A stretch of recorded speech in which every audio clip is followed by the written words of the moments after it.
এসএসসির রেজাল্ট ভালো হওয়ায় তাসনিমকে ওর বাবা ওর কাছে নিয়ে যায়। সেখানেই তাসনিমকে ভালো একটা কলেজে ভর্তি করে দেয়। যেদিন তাসনিম চলে যায় সেদিন সে হাসানকে জড়িয়ে ধরে খুব কেঁদেছিল। হাসানও খুব কেঁদেছিল। দুজনের এত সুন্দর সম্পর্ক, এত ভালো বন্ধু ওরা, এখন থেকে ওরা আলাদা হয়ে থাকবে। হাসান, কাঁদবি না বলে দিলাম।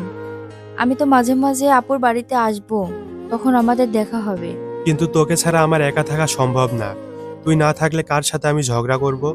আমারও তো সেই একই অবস্থা হাসান। তবে চিন্তা করিস না, আমাদের দুজনের আবার দেখা হবে। এই কথা বলে সেই যে চলে গেল তাসনিম, তার সাথে আর দেখা হলো না হাসানের 3 বছর। প্রথম 1 বছর হাসানের খুব খারাপভাবে সময়গুলো কেটেছে, কারণ তাসনিম একটা অভ্যাস ছিল তার। তাসনিমেরও খুব বাজেভাবে একটা বছর কেটেছে। তাসনিম আসতে পারে নাই তার আপুর কারণে। হাসান ভালো রেজাল্ট করে শহরে একটা ভার্সিটিতে সুযোগ পায়। এদিকে আর্থিক দিক দিয়েও কিছুটা উন্নতি হয়েছে হাসানদের। তার ভার্সিটিতে হঠাৎ করে একদিন তাসনিমের সাথে হাসানের দেখা হয়ে যায়। তাসনিমও হাসানকে দেখে অবাক হয়ে যায়। 3 বছর পর দুজনের দেখা, তাই দুজন দুজনের কাছে এগিয়ে আসে। হাসান, তুই এখানে? এতদিন পর তোর সাথে দেখা হবে ভাবতে পারি নাই। তুই এখানে কিভাবে? আর তোকে এখানে পাবো চিন্তাও করতে পারি নাই। আমি তো এই ভার্সিটিতেই পড়ি। আমিও তো এখানেই পড়ি। চল ক্যান্টিনে গিয়ে বসি, ওখানে বসে কথা বলি দুজন। তাসনিম আর হাসান দুজনেই ক্যান্টিনে গেল। সিঙ্গারা চা খেতে খেতে দুজনে কথা বলা শুরু করে দিল। তাসনিম আগের চেয়ে দেখতে অনেক সুন্দর হয়েছে। যে কেউ দেখলে তাসনিমের প্রেমে পড়ে যাবে। জানিস, তোর অপেক্ষায় ছিলাম আমি। প্রায় তোর বোনদের বাড়ির কাছে যেতাম, তোর খোঁজ করতাম। জানিস, আপুর কারণে যেতে পারি নাই। আপু তোর সাথে মিশতে দিতে চাইতো না বলে আব্বু আম্মুকে মানা করে দিয়েছিল। বুঝেছি আমি। তো বল, এখন তোর সময় কেমন কাটতেছে?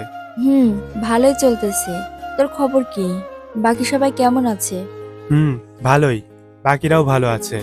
জান্নাত, নাফিসা, লামিয়া এদের বিয়ে হয়ে গেছে। আরিফুল বিদেশ চলে গেছে। রিফাত ডিগ্রি ভর্তি হয়েছে। সবাইকে খুব মিস করি এখন। তখন যদি মোবাইল থাকতো তাহলে সবার ফোন নাম্বার নিয়ে রেখে দিতাম। টুকটাক আরো অনেক কথা হলো দুজনের মাঝে। আবারও আগের মতোই দুজন মিশা শুরু করে দিল। দুজনের মাঝে এখন সম্পর্ক খুব ভালো। কিন্তু ইদানিং তাসনিম হাসানকে তেমন একটা সময় দিতেছে না। তাই হাসান তাসনিমকে জিজ্ঞেস করতে গেল।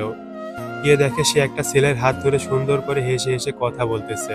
এটা দেখে হাসানের ভীষণ রাগ উঠে গেল। হাসান ওদের কাছে গেল। হাসানকে দেখে তাসনিম একটু ভয় পেল। কিরে তাসনিম, এনাকে তো আগে কখনো দেখি নাই। ও হচ্ছে আশিক, আমার বয়ফ্রেন্ড। আশিক, এ হচ্ছে হাসান, আমার স্কুল জীবনের বন্ধু। আশিক বলল, ওর কথা বলেছিলে আমাকে। আসো, বসো আমাদের সাথে। না না, এখন না, আগে আমাদের কথা শেষ হোক, পরে। হাসান বলল, কেন? আমি বসলে সমস্যা কোথায় তোর? আশিক বলল, তোমার তো বন্ধু হয়, থাকুক না। হাসান, বুঝিস না কেন? আমাদের দুজনের সাথে থাকলে আমরা মন খুলে কথা বলতে পারবো না। হাসান বলল, আচ্ছা, আমি ওই দিকে আছি, তোমরা কথা শেষ করো। তোর সাথে কিন্তু আমার জরুরি কথা আছে তাসনিম।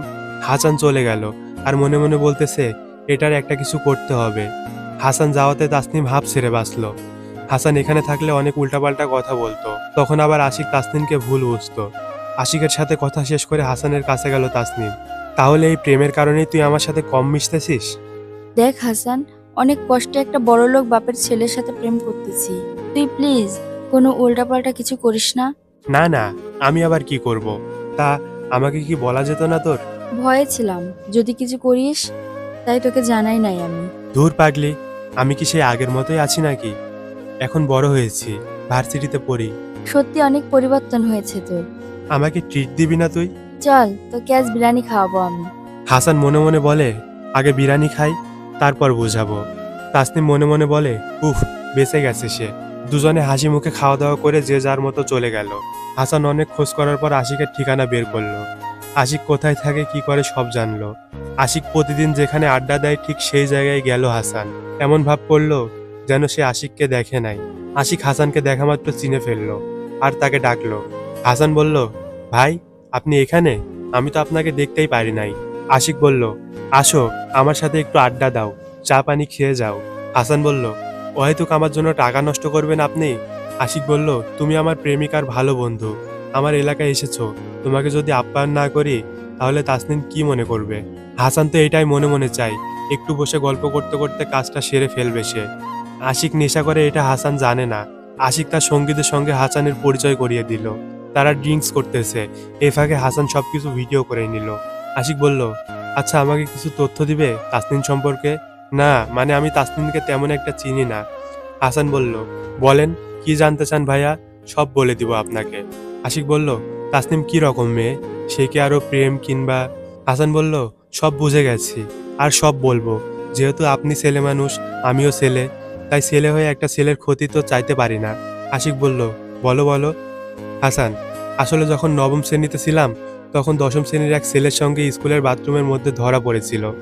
আমি যেহেতু বন্ধু, তাই আমি বিষয়টা গোপনে চেপে যাই, কাউকে জানতে দেই না। আশিক, কি বলো এসব তুমি ছোট ভাই? হাসান বলল, সত্যি বলছি ভাইয়া। শুধু কি তাই, সবসময় তাসনিমের টার্গেট ছিল ধনী ছেলে, দেখতে কেমন হয় হোক, মদ গাঁজা যা খায় তবুও তার চলবে। জানেন ভাইয়া, একদিন তো তাসনিম তার মামাতো ভাই সহ। আশিক বলল, থাক আর বলতে হবে না, সব বুঝে গেছি। আশিকের সঙ্গীগুলো আশিককে আরো খেপাতে থাকলো। হাসান মনে মনে হাসতেছে। আশিক আরো বেশি ড্রিঙ্ক করতে থাকলো। আশিকের কাছ থেকে বিদায় নিয়ে হাসান তার হলে চলে আসলো। পরের দিন তাসনিম হাসানকে খোঁজা শুরু করলো, কারণ হাসানের কারণে তার প্রেমটা ভেঙে গেল। হাসানকে দেখতে পেয়ে দৌড়ে গিয়ে হাসানের গালে ঠাস করে একটা দিল। তোকে আমার বন্ধু ভাবতেও ঘৃণা হয় বুঝলি। আমি আবার কি করলাম তোকে? একদম না বোঝার ভান করবি না। কি করিস নাই সেটা বল। আমি খারাপ মেয়ে, ধনীর ছেলে খুঁজে খুঁজে প্রেম করি। বাথরুমে অন্য ছেলের সাথে তুই আমাকে ধরেছিলি। আমার মামাতো ভাই সহ আমি ধরা পড়েছিলাম। এসব আবার কবে ঘটালি তুই তাসনিম? মাথা একদম ফাটিয়ে দিব তোর। কেন এসব কথা আশিককে বলেছিস তুই? তোকেও তো বলেছিলাম একটা প্রেম করিয়ে দে, তুই কি করলি? আমার সাথে নাকি কোনো মেয়ে প্রেম করবে না। সেই কারণেই এত মিথ্যা কথা বলে আমার প্রেমটা ভেঙে দিবি? দিয়েছি, বেশ করেছি। প্রেম শুরু করার পর আমার সাথে কেন যোগাযোগ করলি তুই? তুই জানিস না তুই ছাড়া থাকতে পারি না আমি। আমিও ছাড়বো না তোকে বুঝলি। তাসনিম রাগ করে চলে গেল। হাসান সেখানে মুচকি হাসলো। হাসান ভালো করেই জানে তাসনিমের রাগ পড়ে গেলে ঠিকই আবার হাসানের সাথে তাসনিম যোগাযোগ করবে। এখন ইদানিং হাসানের দেখা পাচ্ছে না তাসনিম। ফোন দিলেও খালি ব্যস্ত দেখায়, অনলাইনেও তেমন একটা পায় না। হঠাৎ হাসানের কি হলো সেটাও তাসনিম বুঝতে পারছে না। তাই তাসনিম আজকে আগেই ভার্সিটিতে এসেছে, কিন্তু ভার্সিটিতেও তাকে পেল না। বাসায় ফেরার পথে রাস্তায় একটা মেয়ে সহ হাসানকে তাসনিম দেখলো, তাই দেখে ওদের পিছু নিল তাসনিম। কিছু দূরে যাওয়ার পর হাসান আর সেই মেয়েটা একটা রেস্টুরেন্টে ঢুকলো। তাসনিমও তাদের পিছন পিছন সেই রেস্টুরেন্টে ঢুকলো। হঠাৎ তাসনিমকে দেখে হাসান ভয় পেয়ে গেল। তাহলে এই ব্যাপার, এই জন্যই তোর দেখা পাই না আমি। আসলে তোকে বলবো বলবো করে বলা হয়নি। তাই এই নতুন মেয়েটা কে রে হাসান? ও হচ্ছে সাথী। আর সাথী, এটা আমার বান্ধবী তাসনিম। সাথী বলল, আপু দাঁড়িয়ে আছেন কেন, বসুন। তাসনিম বলল, হাসান কাজটা কিন্তু ঠিক করলি না। জান্নাতের সাথে এত বছর প্রেম করে আমার বাসায় তার সাথে একান্ত সময় কাটিয়ে এখন নতুন আর একজন ধরেছিস। সাথী বলল, আপু কি বলেন এসব? তাসনিম, এটা মজা করার সময় নয়। দেখ, সেদিনের বিষয়ের জন্য তোর কাছে ক্ষমা চাচ্ছি আমি। সাথী বলল, আপু এসব কি কথা বললেন আপনি?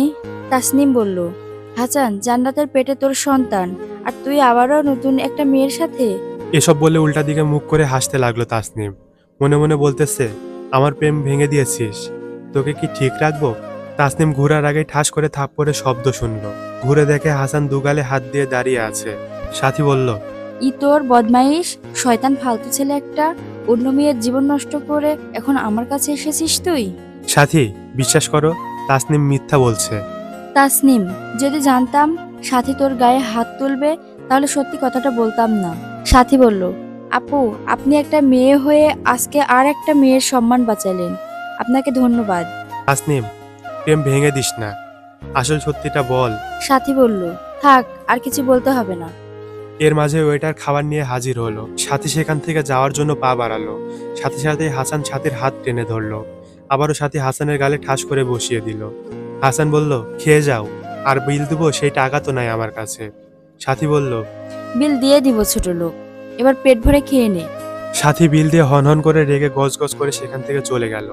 তাসনিম সেখানে বসে খাওয়া শুরু করলো। হাসানের এবার খুব রাগ উঠে গেল। এমন কাজটা সে কেমন করে করতে পারলো? এত রাগ করে লাভ নেই বুঝলি তুই, পারলে আমার মতো বসে খেয়ে নে। এরকম কাজটা তুই কি করে করতে পারলি সেটা বলতো? কেন, আমার প্রেমটা ভেঙে দেওয়ার আগে মনে ছিল না তোর? তাই বলে আমি জান্নাতকে প্রেগনেন্ট করে দিয়েছি, এরকম কথা বলতে পারলি তুই? যেখানে কোনোদিন কোনো মেয়ের সাথে আমি কিছুই করি নাই। আমিও তো কোনোদিন কোনো ছেলের সাথে ওইসব কাজ করি নাই, তাহলে আশিককে কেন এসব কথা বলতে গেলি তুই? তোর ভালোর জন্যই করেছি ওই কাজটা আমি।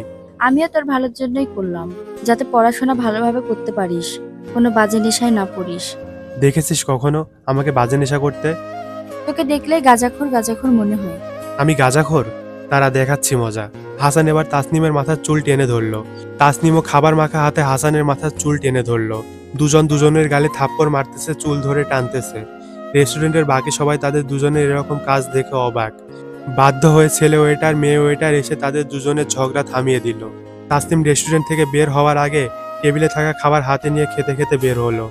হাসান এবার দৌড়ে গিয়ে তাসনিমের মাথায় ঠাস করে একটা ঘুষি দিল। তাসনিম পা পিছন দিয়ে করে হাসানের জায়গা মতো একটা দিল।